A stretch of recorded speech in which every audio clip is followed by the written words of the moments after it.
근데 이제 건축법부터 개발법과 도정법은 아마 마지막 시간에 시간 좀 나오면 해나갈 겁니다. 다만 개발법과 도정법에 대해서는 5월 달에는 제대로 해드리게 될 겁니다. 근데 제대로 하더라도 많이 건너뛰고 바꿀 겁니다. 대신 이번 시간에는 건축법부터 해나가십니다. 여기 건축법은 우리 시험에 7문제 출제되게 되는데 3번 정도만 함께 공부하시게 되면 건축법은 대신 3번 복습하셔야 됩니다. 그러면 점수 잘 나오십니다. 그리고 이 건축법을 정리하시고 이해하시게 되면 주택법은 더 쉽습니다. 그래서 438페이지 봐주십니다. 438페이지 보시게 되면 건축법 총칙 찾으셨죠? 그리고 이 건축법 쪽은 아마 지난달에 제가 한 장짜리를 만들어 드린 적이 있습니다.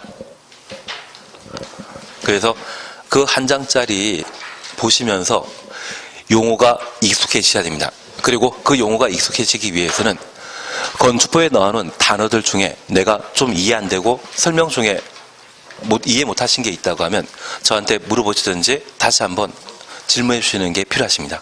그리고 내 걸로만 해놓으시게 되면 건축법은 아주 쉬운 법이 되지 않나 싶습니다. 그래서 나중에 오늘 오신 분들은 나중에 실장님에게 다음 주에 뭐 달라고 하시면 되실 것 같습니다. 438페이지에 건축법 찾으셨죠?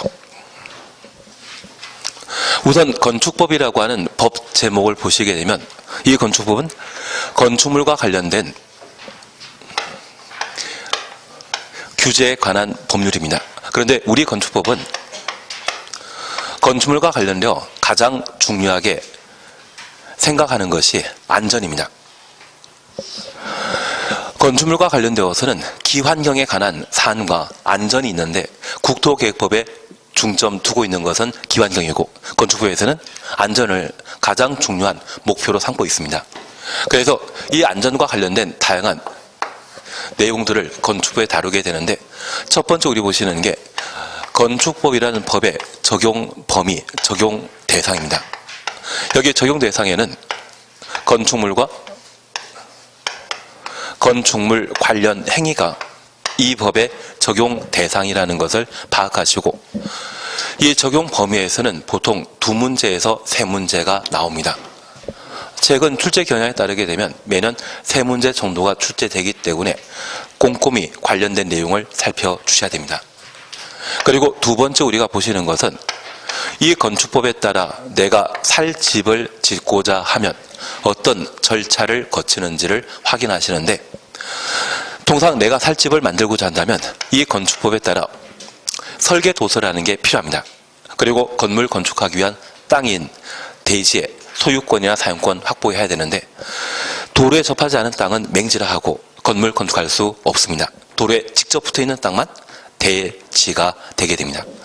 소유권의 사용권 확보한 데도 건축 가능한데 우리가 민법 공부하시면서 견고한 건축물을 소유할 목적의 지상권은 최당 존속기간이 몇 년이나? 30년이라는 것 기억나십니다. 그 지상권이라면 소유권이 아닌 사용권만 확보한 상태에서 내가 살 집을 지을 수 있는 권리가 되게 됩니다. 그래서 대지에 대한 소유권 또는 사용권 확보하고 설계도서 확보한 상태에서 건축허가 신청하게 되면 저 안전에 적합한 건물인 때는 허가권자가 건축허가를 내주게 됩니다. 하나 이해하실 것이 있습니다. 현재 행정청은 국가라 분류는 국가는 입법부와 사법부 그리고 행정부가 있는데 그 행정부에 각종 인허가권을 가진 자를 행정청이라 표현하게 됩니다. 저 행정청은 중앙행정기관장과 지방자치단체로 각각 구분하게 되는데 저 중앙은 장관을 말합니다. 그리고 지방은 광역지방자치단체와 기초지방자치단체로 구분하게 되는데 이 광역은 우리 광역버스라는 것 들어본 적 있으시죠? 그 광역버스는 서울과 우리 남양주 운행하는 버스를 광역버스라 표현합니다. 그래서 이 광역이라는 것은 우리 남양주에만 걸쳐 있는 것이 아니라 둘 이상의 시군구에 걸쳐 있는 것이 있다면 광역이라 표현합니다. 그래서 광역은 둘 이상의 시군구가 되는 겁니다. 그래서 이 광역지방자치단체로서 서울특별시와 인천광역시, 경기도가 있는데 서울특별시는 이 25개 구로 구성되어 있고 경기도는 31개 시군으로 구성되어 있습니다. 그래서 경기도를 구성하는 지방자치단체는 2 이상이죠. 2 이상의 지방자치단체가 존재하는 경기도를 뭐란다? 광역지방자치단체라 표현하고 이 광역을 구성하는 구성 요소를 기초지방자치단체라 표현하는데 그 기초는 시, 군, 구가 되는 겁니다. 다만 우리가 국토계획법에서는 국토계획법은 집행에 관한 법률로서 도시, 군 단위로 집행하거든요. 그래서 특광시군만 등장할 뿐 구청장은 등장하는 게 아니었습니다. 대신 국토계획법을 제외한 건축법, 주택법, 개발법, 도정법, 농지법 이러한 법에는 시, 군, 구청장이 등장하게 됩니다. 그러면 이번에 내가 살집을 만들게 된다면 국토교통부 장관은 신경 쓰겠습니까? 경기도의사는? 결국 남양시장, 우리가 가장 가까이 온 기초지방자치단체장이 건축 허가권자가 되게 됩니다. 예외적으로 특강도 건축 허가권자 될 수 있지만 그 예외에 대해서는 천천히 해나가시고 내가 살집 만들고자 한다면 누구에게 건축 허가 받아야 된다? 시군 구청장에게 받도록 되어 있습니다. 그리고 시군 구청장에게 건축 허가 받게 되면 공사에 착수하게 되고 그 공사를 모두 완료하게 되면 허가 받은 대로 공사 이루어졌는지 확인코자 사용승인 받도록 되어 있습니다. 저 사용승인은 허가 내준 사람이 가장 잘 알겠죠. 적법하게 만들어졌는지 알지 않겠습니까? 그래서 사용승인은 누구에게? 허가권자에게 사용승인 받도록 되어 있습니다. 그래서 이 과정을 한번 공부하시는 게 필요한데 보통 허가 파트나 신청 파트 그리고 사용승인과 관련된 내용 토대로 이 절차에 관한 문제를 보통 2문제 시험에 내게 됩니다. 그리고 마지막으로 우리 보시는 게 우리 건축법은 건물을 안전하게 건축하도록 유도하고 있습니다. 그래서 그 안전을 담보하기 위한 각종 규제, 건축 제한에 관한 사안들을 함께 정리하시는데 이쪽도 2문제, 3문제 정도가 현재 시험에 나오게 됩니다. 근데 얘 3번 정도만 하시면 충분히 모든 문제 맞출 수 있거든요. 그리고 나오는 용어 중에 생소한 게 있다고 하면 꼭 표시해 놓으시고 그걸 저한테 물어보시든지 또는 요즘 인터넷 뒤져보다 보면 인터넷 그 단어 치시면 설명 잘 나와 있거든요. 그걸로 내가 이해를 못한다고 하면 꼭 저한테 물어봐 주셔야 됩니다. 요거만 해결해 주신다고 하면 건축법은 참 좋은 점도 나오십니다. 그 중에 우리가 함께 보실 것이 바로 건축물 그리고 건축물 관련 행위를 함께 봐주십니다. 우선 438페이지에는 적용 대상물로서 1. 건축물 찾으셨죠. 그리고 옆에 페이지에는 공작물이란 말 나오고 한 장 넘기십니다. 441페이지에 적용 대상 행위로서 건축, 신축, 증축, 개축, 재축, 이전 5가지를 건축 행위라 합니다. 한 장 넘기시면 대수선 3번 용도 변경이라는 말 찾았습니다. 그리고 좀 많이 넘겨야 되는데 454페이지 넘어가시면 용어 정의라는 것 찾으셨죠. 4번을 잠깐 확인해 놓습니다. 리모델링 찾았습니다. 건축물의 노화를 억제하거나 기능을 향상시키기 위한 대수선 건축물의 일부를 증축, 개축하는 행위를 리모델링이라 표현하게 됩니다.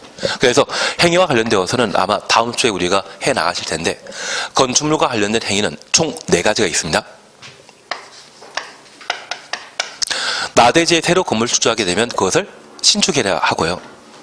그리고 1층짜리 건물을 2층으로 만들게 되면 증축입니다. 그래서 이 건축물과 관련되어서는 건물의 크기를 판단하는 사안으로 건축 면적과 연 면적, 높이, 층수가 있습니다. 이러한 4가지가 종전보다 커지게 되면, 즉 종전보다 초과하게 된다고 하면 나대지에 이루어지는 건축 행위를 신축이라 하고 대지 안에 기존 건물 있는 상태에서 예전보다 큰 규모의 건물이 만들어지게 된다면 그때는 증축이라 표현하게 됩니다. 그리고 종전과 동일한 규모 범위 내 다시 축조하는 것이 있다면 이를 개축, 재축이라 표현하게 되는데 우리 이것 잠깐 이해하십니다. 가끔 1층 단독택 구입해서 빌라 만드는 경우 있지 않습니까? 그러면 그 빌라 만들기 위해서는 기존 1층 건물을 전부 철거해버리죠. 그리고 4층짜리 건물 건축하게 되면 그때는 신축이 됩니다. 그런데 1층짜리 건물 철거해버리고 예전과 똑같은 건물을 다시 짓게 된다고 하면 규모는 커졌다, 똑같다, 똑같습니다. 똑같을 때는 개축. 그리고 1층짜리 건물을 2층으로 만들게 된다고 하면 대지 안에는 기존 건축물 남아있는 상태이죠. 층수가 달라졌다면 그때는 증축. 그런데 2층 중에 일부를 철거하고 2층 중에 일부 철거하고 예전과 똑같은 건물 만들게 되면 그때도 개축. 그래서 만약 기존 건물 전부 철거하고 예전보다 큰 건물 만들어졌다고 하면 그때는 신축이고 기존 건물의 한 개층만 철거하고 예전보다 큰 규모의 건물 만들면 증축인데 크면 증축입니다. 예전과 똑같으면 그때는 개축이 되는 겁니다. 그런데 이 개축은 건물 소유자가 의도해서 건물을 훼손하고 다시 축조하는 것을 말하는 것이고요. 이번에 어제 불 나가지고 많은 재산 피해 발생했거든요. 그런 피해 입고 다시 건물을 예전과 똑같이 건축하게 되면 그때는 재축이 되게 되는데 그 재축과 관련된 요건으로 멸실이란 말이 있습니다. 그리고 이와 비교되는 것으로 철거란 말이 있는데 저 철거와 멸실은 같은 말이다, 다른 말이다. 다른 말입니다. 철거는 건물 소유자가 의도해서 건물 훼손하는 것을 말하고 멸실은 내가 원하지 않았는데 건물이 훼손되었을 때는 뭐라 표현한다? 멸실. 그런 행위로 종전과 동일하게 다시 축조하는 것이 있다면 그때는 재축이 되는 겁니다. 그리고 위치 옮기는 것을 이전이라 표현합니다. 그리고 두 번째, 대수선이 있습니다. 건물은 시간이 지나게 되면 노후화되기 때문에 뭔가 수리할 필요가 있습니다. 그러한 수리 행위 중에 아주 규모 큰 수선 행위가 있다면 걔를 뭐란다? 대수선이라 표현하게 됩니다. 그래서 이 대수선 범위와 관련되어서는 작년에 시험에 나왔기 때문에 올해 안 나옵니다. 대신 이 대수선은 안고 가셔야 됩니다. 작년에 시험에 안 나왔지만 이 대수선 토대로 해서 다른 부분이 시험 꺼려할 수 있거든요. 그래서 이 대수는 무조건 시험 볼 때까지 알 것. 대신 방금 보셨던 건축 행위가 수업 시간에 이해되셨다고 하면 얘는 더 이상 쳐다볼 필요 없습니다. 시험 나오면 다 맞추시던데요. 건축은 자신 있으셔야 됩니다. 그리고 세 번째 우리 보실 것이 리모델링이라는 게 있습니다. 여기 리모델링은 건축물의 노화를 억제하거나 그 기능을 향상시키기 위한 대수선 또는 건축물 일부를 증축하거나 개축하는 것을 말합니다. 그런데 이 개축에 관한 사안이 2018년도에 개정되었는데 작년 시험에 안 나왔거든요. 그래서 올해 시험거리로 한번 생각해 주셔야 됩니다. 그러면 리모델링은 대수선 그리고 증축하거나 개축하는 것을 리모델링이라 하면 저 리모델링에는 건축 개념 중에 신축이나 재축이란 말은 들어가는 거 아니죠. 그래서 만약 시험에 리모델링은 대수선하거나 증축하거나 재축하는 것을 말한다. 재축을 리모델링 개념으로 설명하게 되면 바로 틀린 것으로 파악해 주셔야 됩니다. 그리고 네 번째 우리가 보실 것이 바로 용도 변경이 되게 됩니다. 건축 허가 받고 사용승인 받은 때 최초 건축물의 용도, 사용 목적이 결정되거든요. 가끔 등산하시다 보면 등산로 주변에는 외관은 단독택인데 식당으로 바꿔 사용하는 건물 보신 적 있죠? 걔는 용도 변경한 것입니다. 그런데 이런 용도 변경은 단독일 때는 일가족 4명 사용하다가 식당으로 바꿔 사용하면 하루에 100명, 200명이 드나들게 됩니다. 안전에 관한 문제가 있다 없다? 있습니다. 그래서 이런 용도 변경은 마음대로 하는 것이 아니라 누군가에게 인허가 받고 용도 변경할 수 있을 겁니다. 그래서 이 용도 변경은 사용 승인 당시에 최초 결정된 사용 목적과 달리 용도와 달리 사용하는 것을 용도 변경이라 한다. 그리고 제가 자랑하고 싶은 게 이게 작년에 시험에 나왔거든요. 한 4년 동안 용도와 관련된 용도 변경이 시험에 안 나왔습니다. 그래서 제가 한 2년 전부터 3년 건너뛰었으니까 용도 변경 꼭 나올 거라고 시험 나온다 뻥치면서 28회 때 강의한 적이 있습니다. 안 나오더라고요. 그리고 또 나온다고 이야기하고 29회 때 하니까 시험 나오더라고요.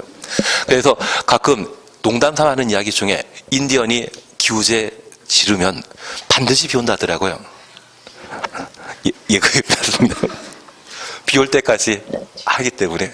대신 얘가 한번 시험에 나오게 되면 연속해서 한 3번, 4번 나옵니다. 그래서 올해도 용도 변경에 관한 사항 정리해 주시는 게 필요하십니다. 결국 건축물 관련 행위에 있어서는 작년 개정 사항인 리모델링, 개축이 추가되었다는 것 잡아놓는 것과 그리고 대수는 이 파트가 아니더라도 작년 시험에 나왔지만 이 파트 아니더라도 다른 부분에 연결고리가 있기 때문에 반드시 정리해 주셔야 되고 용도 변경 작년에 시험에 나왔지만 한번 나오면 연속해내기 때문에 얘를 잡아주시는 게 필요합니다. 얘는 아마 다음 시간에 해나가실 겁니다. 이번 시간에는 건축물 함께 보십니다. 438페이지 찾으셨죠? 438페이지 찾았습니다. 나중에 천천히 보시면서 모르는 용어가 있다고 하면 꼭 표시해 놓으시고 첫 번째 편한 방법은 인터넷에서 검색하는 방법이고 그걸로 부족하다면 꼭 저한테 물어봐 주셔야 됩니다. 여기는 용어만 해결되게 되면 건축법에 출제되는 7문제 다 맞출 수도 있습니다. 예, 1번입니다. 건축물 찾으셨고 건축물이란 토지에 정착한 공작물 중에 지붕과 기둥 또는 벽이 있는 것과 이에 딸린 시설물, 딸린 동그래 놓습니다. 지하나 고가의 공작물에 설치하는 사무소, 공연장, 점포 등의 대통령령이 정하는 것을 말한다. 그래서 첫 번째 우리 보실 것이 건축물과 관련된 개념을 함께 봐놓습니다. 여기 건축물이란 토지에 정착한 공작물 중에 지붕과 기둥 또는 벽이 있는 것을 건축물이라 표현합니다. 우리 건축법에서는 건축물이란 개념과 공작물이란 개념 그리고 시설물이란 개념이 각각 등장하게 됩니다. 우리가 민법 공부하시면서 천연물과 인공물 구분하신 적 있죠? 여기 시설물은 사람의 손을 탄 것을 모두 시설물이라 표현하는데 도로 주변에 심어져 있는 가로수는 천연물이다, 인공물이다. 인공물입니다. 그걸 공법에서는 건축법에서는 시설물이라 표현하게 됩니다. 반면 이러한 시설물 중에 인공을 가미하여 제작한 물건을 공작물이라 표현하게 되는데 가로수는 제작한 것입니까? 대충 만든 것입니까? 대충 만든 것으로 파악할 수 있지만 골프 연장 방문하시다 보면 그 철탑을 나사 너트로 조립한 것을 볼 수 있을 겁니다. 그 정도라고 하면 제작한 것으로 취급하게 되고 그걸 공작물이라 표현하게 됩니다. 그리고 이 공작물과 비교하는 대상은 바로 건축물인데 이러한 공작물 중에 지붕 있는 것을 건축물이라 표현을 하게 됩니다. 그런데 이 지붕은 혼자 지탱할 수 없기 때문에 이를 지탱하기 위한 기둥 또는 벽을 필요로 합니다. 기둥과 벽은 건축물과 공작물을 구분하는 필수 요건이다, 부가적 요건이다. 기둥, 벽은 부가적 요건이고 뭐만? 지붕이 필수 요건입니다. 그래서 기둥, 벽 사이는 또는이라는 말을 사용하게 되는데 가끔 팔각정 보신 적이 있으시죠? 그 팔각정은 건축물 2조. 지붕이 있고 기둥이 있으니까. 그래서 벽 없는 건물이라 할지라도 건축법의 적용 대상인 건축물이 될 수 있다는 것을 파악해 주시는 게 필요합니다. 그리고 두 번째입니다. 이러한 건축물에 딸린이란 말 쓰게 되면 얘는 함께 하는 것을 말하는데 함께 하는 시설물을 건축물로 취급하고 있습니다. 그러면 우리가 이해하실 것은 가끔 도로 여행하시다 보면 광고탑 보신 적 있죠? 그 광고탑에 따로 지붕 없다면 뭐다? 공작물입니다. 그런데 건물 옥상에 광고탑을 만들게 되면 건축물에 함께 있는 것으로서 걔도 건축물이 되는 겁니다. 그러면 이 건축물과 함께 있는 것은 공작물도 시설물도 모두 건축물로 취급한다는 걸 확인해 주셔야 됩니다. 그리고 세 번째, 지하 또는 고가에 설치되어 있는 공작물 중에 사무소, 점포 등으로 사용하는 것을 건축물이라 표현하게 되는데 우리 고가 도로라는 것 들어본 적 있으십니까? 본 적도 있으시죠? 그러면 우리가 이 고가 시설이 만들어지게 되는 것은 강변 북로 한강 옆에 기둥 세워놓고 그 위에 일정한 구조물을 설치한 상태에서 도로를 이용하기 때문에 얘를 고가도로라 하더라고요. 그런데 서울역 앞에 하늘정원이라고 해서 최근에 박원순 시장이 고가도로에 대한 용도를 폐지해버리고 이곳에 공원 만들어놨거든요. 그리고 그 공원 방문하시게 되면 고가도로 위에 예전에 고가도로 사용하는 곳에 카페를 하나 만들어놨습니다. 차 한잔 마실 수 있도록. 그러면 고가에 설치한 공작물 중에 전부로 사용 중인 것이죠. 얘는 건축물 2단이다. 건축물 되는 겁니다. 다만 이 고가도로가 만들어지는 것은 하천이나 도로 한가운데 만들어지는 것으로서 우리가 알고 있는 대지는 도로에 접해있는 땅을 대지라 하고 도로 자체는 대지 2단이다. 아닙니다. 결국 지하 또는 고가에 설치한 공작물 중에 사무소 등으로 사용하고 있는 건축물이 있다면 대지가 없다는 이야기입니다. 대지 없다 할지라도 건축법 적용 대상인 건축물이 될 수 있다는 것을 확인해 주시는 겁니다. 취진 이해하신 겁니다. 이게 되셨으면 바로 옆에 페이지 잠깐 보십니다. 2번 공작물 찾으셨죠? 그리고 양가 1번입니다. 신고 대상 공작물 대지 조성하기 위한 다음 공작물을 축조하려는 자 가로속에 건축물과 분리하여 분리 동그래 놓습니다. 시군구청장에게 신고하여야 한다. 그리고 첫 번째 높이 2m 넘는 옹벽 담장은 시군구청장의 신고 대상이라는 것 확인해 놓습니다. 그러면 우리 함께 보신 것으로서 여기 건축물에 딸린 시설물 공작물은 죄다 건축물이지만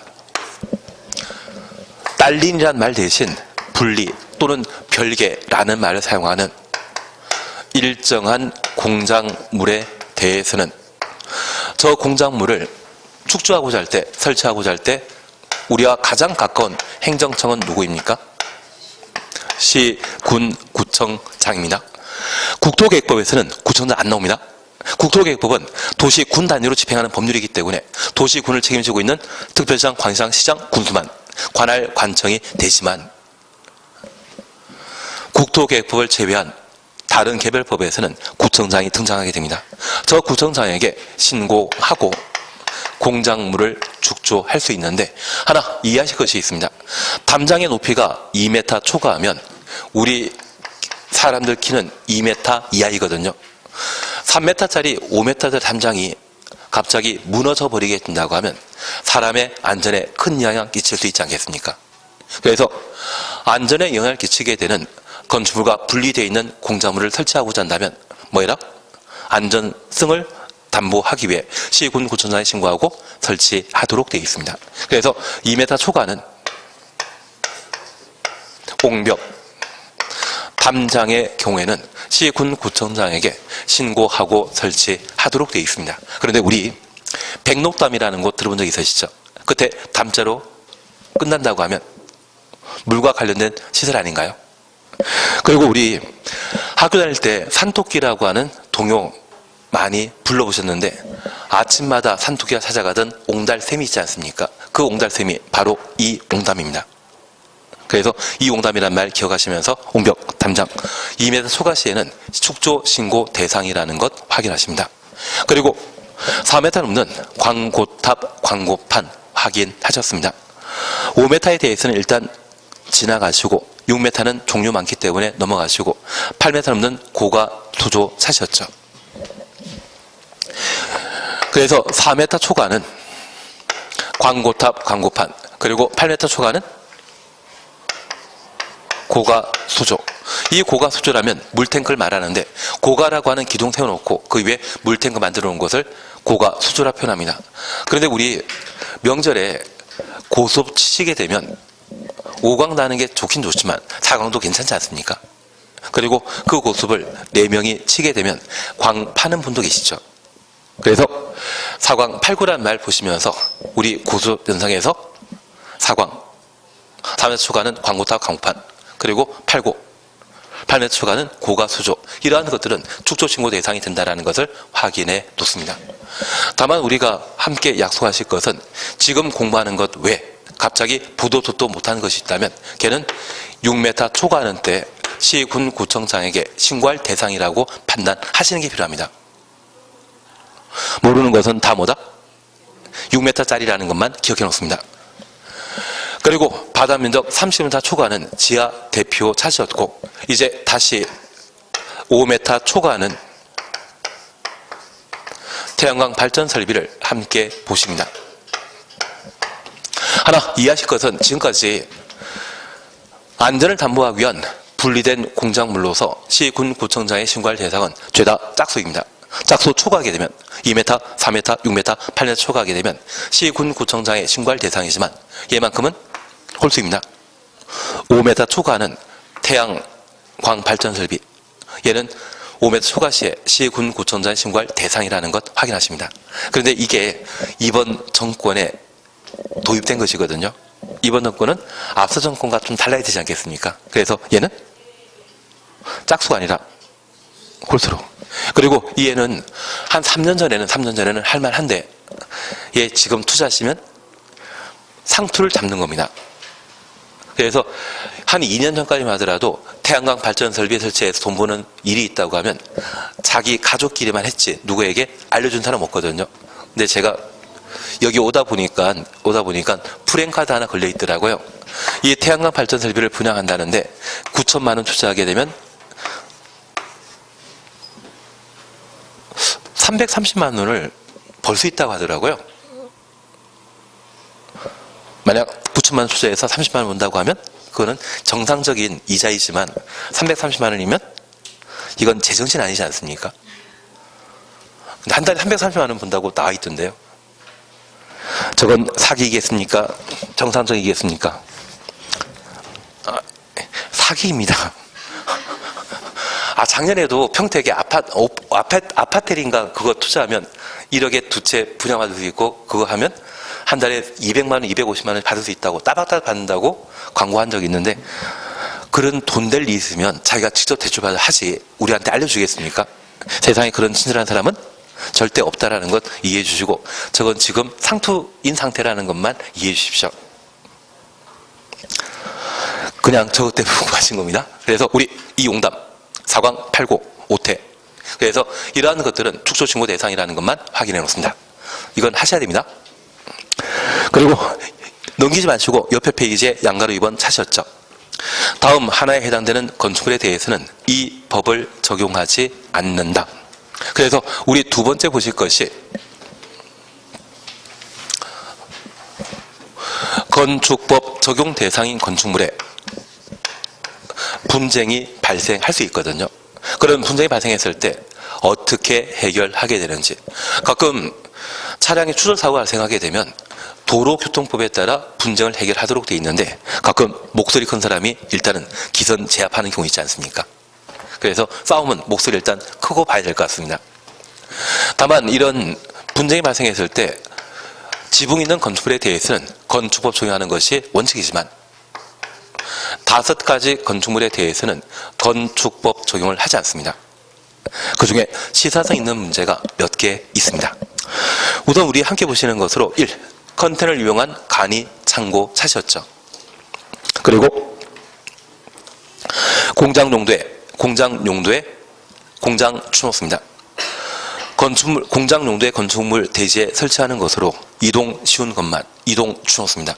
이러한 4가지 요건을 충족한 컨테이너를 이용한 간이 창고에 대해서는 건축법을 배제하게 됩니다. 2번 고속도로 통행증서시설 차시였죠. 그리고 3번 철도궤도 선로부지, 가로 해놓습니다. 운전보안시설과 보행설, 플랫폼, 급수, 급탄, 급유시설. 4번 문화재보호법에 따른 지정문화재나 가정문화재, 그리고 5번 하천구역 내 소문 조작실. 이 5가지에 대해서는 건축법률 적용하지 않고 있습니다. 그냥 하나 알아주실 게 있는데 그냥 듣고 말아주십시오. 여기 문화재 형태에 있어서는 이미 국복 1호로 지정된 지정문화재와 지금은 문화재가 아니지만 미래 문화재 될 수 있는 가지정 문화재가 존재합니다. 그러면 이 문화재에 대해서는 건축법 적용한다, 배제한다. 배제한다라는 것을 파악해 주시는데, 만약 내가 소유하는 건물이 문화재로 지정된다고 하면 나는 좋아한다, 싫어한다. 싫어하게 됩니다. 저 문화재 보호하기 위해 문화재 보호구역이라는 용도구역이 지정되게 되면 토지의 가치가 대폭 감소하거든요. 그래서 최근 목포에 투자하신 분이 이 말씀 하셨습니다. 문화재로 지정될 줄 알았으면 나 투자 안 했다고. 그분 투자의 달인이십니다. 우리 국토계획법 공부하시다 보면 토지 소유자의 동의 얻어야만 뭐 개발 사업 하는 것 있지 않습니까? 우리 민법 공부하시면서 집합건설법에 집합 건물에 대한 재건축 공부한 적이 있다 없다? 안 한 걸로 알고 있습니다. 그런데 각종 개발 사업할 때 내가 그 지역의 모든 토지를 가지고 있으면 최고이지만 내가 50%, 70% 땅을 가지고 있다 할지라도 면적에 관한 동의요건만 아니라 토지 소유자 총수 기준으로 일정한 동의요건도 갖춰야 되거든요. 나 혼자만 원해서 되는 것이 아니라 땅 10평, 5평 가지고 있는 분도 찬성해야만 뭔가 개발 사업 할 수 있는데 그런 개발 사업을 용이하게 하기 위해서는 내가 아는 사람들이 그 지역의 건물주가 돼야 됩니다. 그래서 그분께서는 부동산 투자의 달인이십니다. 그런 시사성이 있기 때문에 얘도 봐야 된다. 그래서 우리 기억하실 것은 가 지정 문화재의 경우에도 건축법 적용하지 않는다라는 것을 확인해 놓습니다. 그리고 두 번째 우리 보실 것은 컨테이너를 이용한 간이 창고입니다. 그런데 우리가 잠깐 이해하실 것이 있습니다. 저 컨테이너 박스와 관련되어서는 창고 용도로 사용하기도 하지만 공사 현장의 사무실 용도로 사용하기도 하죠. 그리고 가끔 포항 지진 사건 발생했을 때 집을 잃어버리신 분들에게는 저 컨테이너 박스를 주거용으로 제공하기로 했습니다. 그러면 저 컨테이너 박스는 간이 창고 용도와 그 밖의 용도로 각각 구분할 수 있는데 그 밖의 용도로 사용하게 되면 건축법 적용하게 됩니다. 이해되신 겁니다. 그리고 두 번째입니다. 이 간이 창고는 공장 용도로 사용하는 경우도 있지만 제가 아는 분은 농경지 바로 옆에 농기구를 보관하기 위해 컨테이너 박스를 간이 창고로 세워놓은 것이 있습니다. 그러면 공장 용도 외 농업 용도 있죠. 농업 용도 있지 않겠습니까? 만약 그런 용도라고 하면 건축법 적용 당연히 하는 것이고요. 오직 무엇일 때만? 공장 용도일 때만.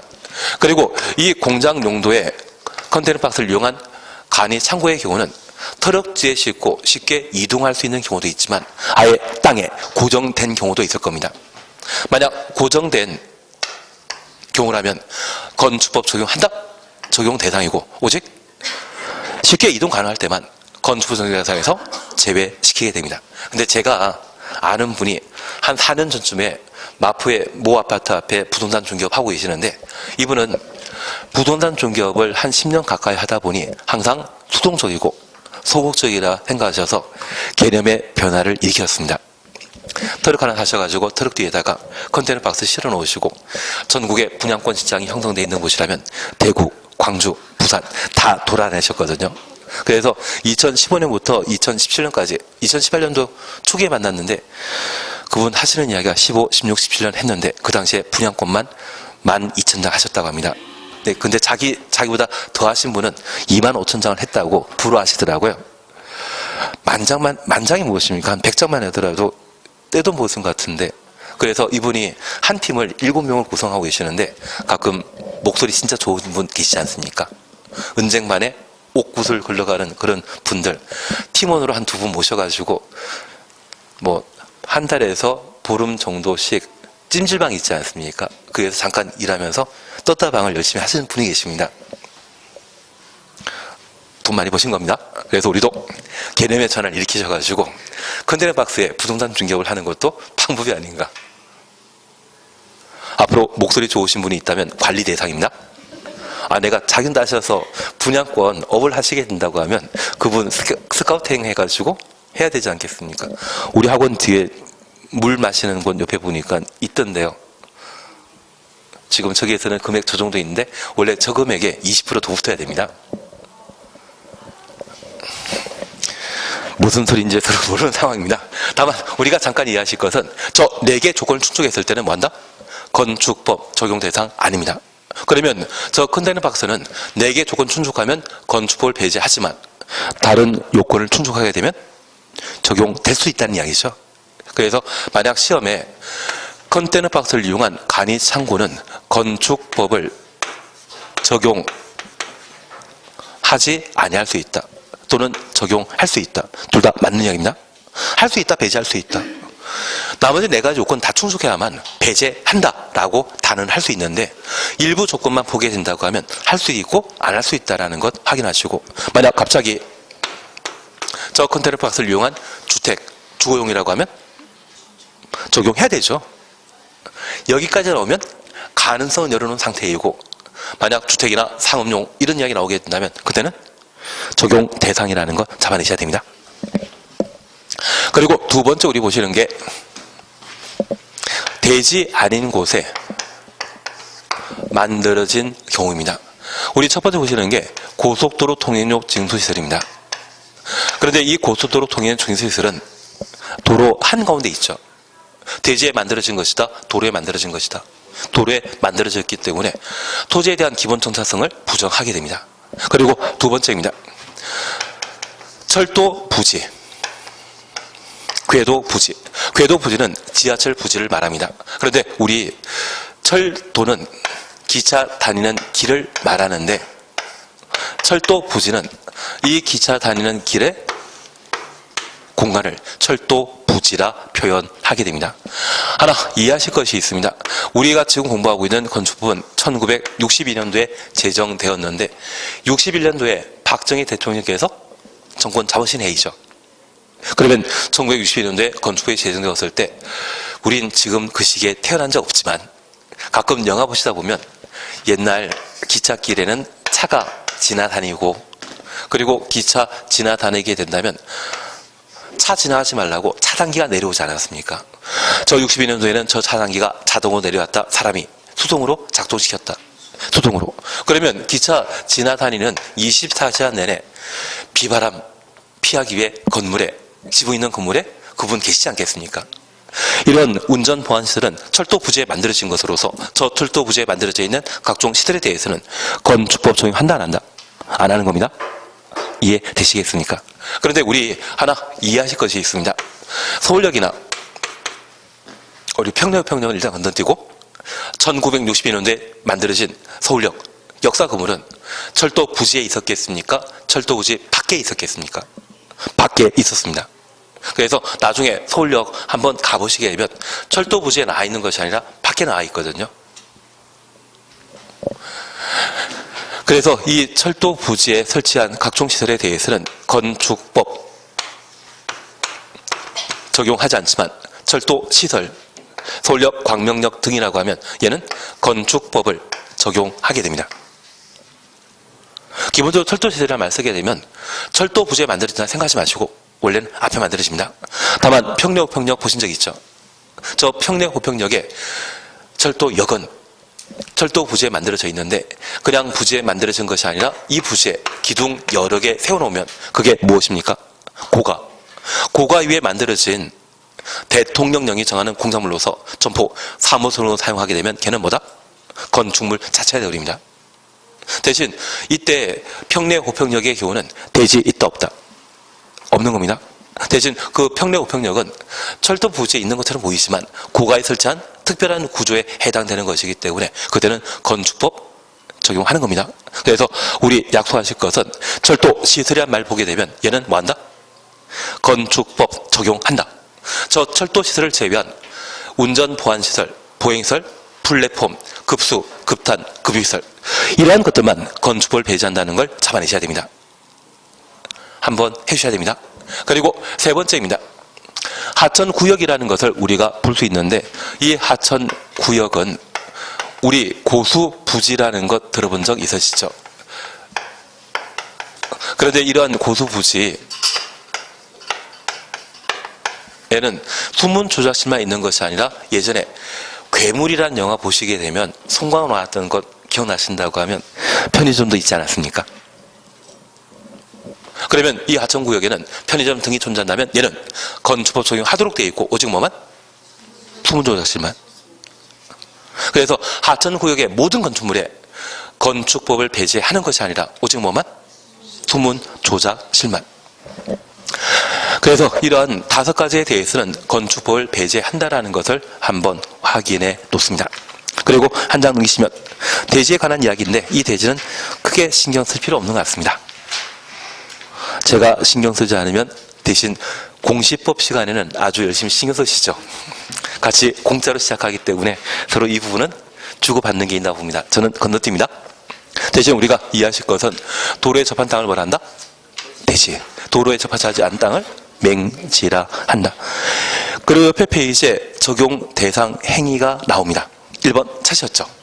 건축 행위는 현재 5가지입니다. 특별히 신축은 나대지에 새로 건물을 축조하는 것을 말하고, 증축 찾았습니다. 기존 건축 있는 대지에 건축물의 건축 면적부터 가로 열어놓습니다. 연면적, 층수, 높이까지 가로 닫아놓습니다. 기존 건축물의 이 4가지 중에 하나를 크게 늘렸다고 하면 그것을 증축행위라 표현합니다. 만약 나대지에 새로 건물 축조하게 되면 그때는 신축이고, 기존 건축물이 있는 상태에서 종전보다 큰 규모의 건물을 만들게 되면 그때는 증축행위에 해당된다는 것 확인해 놓습니다. 그리고 개축입니다. 기존 건축물의 전부 또는 일부를 철거하고 철거 동굴해 놓습니다. 그 대지의 종전과 같은 규모 범위 내 종전과 같은 규모 주놓습니다.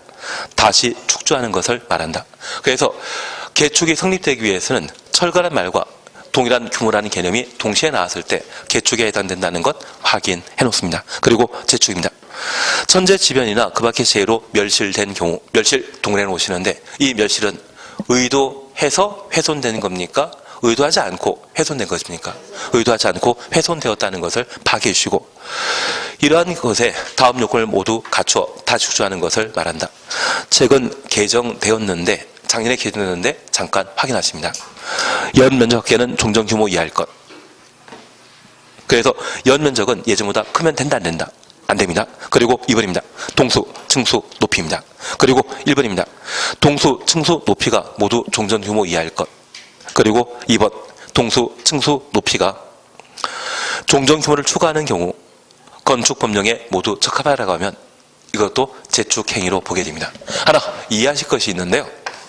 만약 도로에 접해 있는 대지에 건물 한 동을 만들었는데 얘는 3층짜리고 이번에 2층짜리, 그리고 얘는 100제곱미터인데 얘도 50제곱미터를 하나 만들었습니다. 원래 얘만 있었는데 얘를 새로 만들게 된다고 하면 건축 면적과 연면적 늘어나는 것이죠. 원래 100제곱미터에 50도 만들게 되면 대지에 만들어진 건물 크기가 좀 달라지지 않았습니까? 건축 면적은 100입니까? 150입니까? 150. 그러면 건물 한 동을 더 만들게 되면 건축 면적 늘어난 것이죠. 그리고 연면적도 함께 늘어날 겁니다. 그런데도 불구하고 일정한 요건을 갖추게 된다고 하면 뭘로 본다? 재축으로 보겠다는 이야기입니다. 그러면 우리 첫 번째 이해하실 것이 있습니다. 현재 건축물의 크기를 판단함에 있어서는 4가지를 중요한 규모 판단 요건으로 생각하고 있습니다. 건축 면적,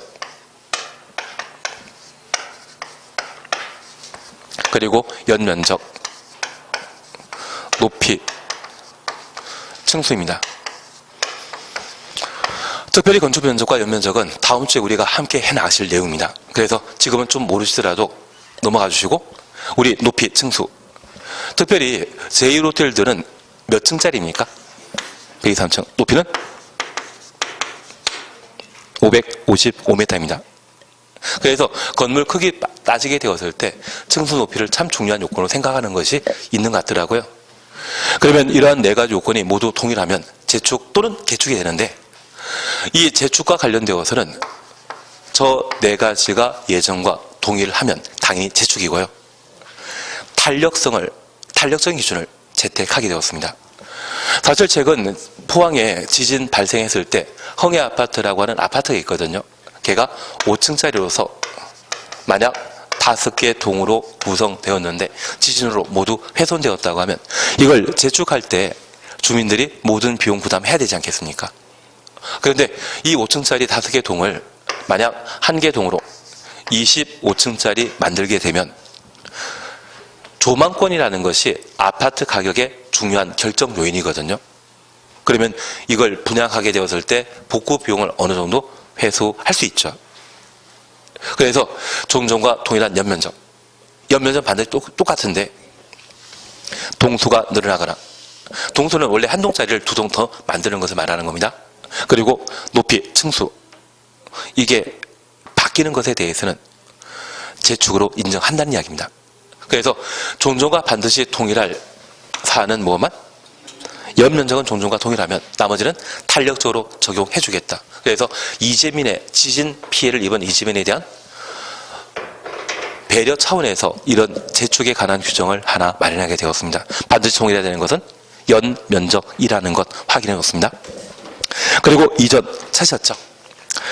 건축의 주요 구조 해체하지 않고 같은 대지에 다른 위치로 옮기는 것을 말한다. 얘만 보고 오늘 끝내십니다. 근데 하나 이해하실 것이 있습니다. 우리가 알고 있는 독립문은 원래 있던 자리에 만들어져 있다. 서대문 공원에 옮겨놨다. 서대문 공원에 옮겨놨습니다. 대지가 같습니까? 다릅니까? 다릅니다. 그건 건축법상 이전이 아닙니다. 근데 저희 어머님이 아주 예전에 해화동 쪽에 사셨거든요. 그런데 그 당시에 서울은 인구가 100만이 채 안 됐다고 합니다. 그래서 전쟁 터지고 나서 얼마 안 된 시기이기 때문에 100만이 채 안 살았는데, 그 당시에 대지가 보통 100평이나 200평, 좀 넓으면 300평이 한 필지 대지였다고 합니다. 그리고 이곳에 6명이 살았는데 6명이 사는 집은 콘크리트 건물이겠습니까? 목조 건물이겠습니까? 목조 건물입니다. 한옥식으로. 그리고 그 크기는 대충 20평 왔다 갔다 했다던데요. 그런데 이 대지 안에 한 200평이 되는 대지에 20평짜리 목조 건물을 만들어놨는데, 얘가 겨울에는 아주 시원하고 여름에는 아주 따뜻하다고 하면 살기 좋겠습니까? 힘들겠습니까? 여름에 시원하면 좋겠는데 겨울에 시원합니다. 여름에 그런 상황이라면 여기는 집터가 아닌가 하면서 다른 곳으로 옮길 수 있지 않겠습니까? 같은 대지 안에 건축의 주요 구조를 해체하지 않고 옮기게 되면 그걸 뭐라 한다? 이전이라 한다. 근데 저 300평 되는 땅을 계속 유지했으면 아마 저희 어머님이 잘 사셨을 텐데, 집안에 머리 좋으신 분이 계시면 꼭 대학까지 보내시더라고요. 다 팔아버립니다. 괜한 이야기를 들었나 봅니다. 그래서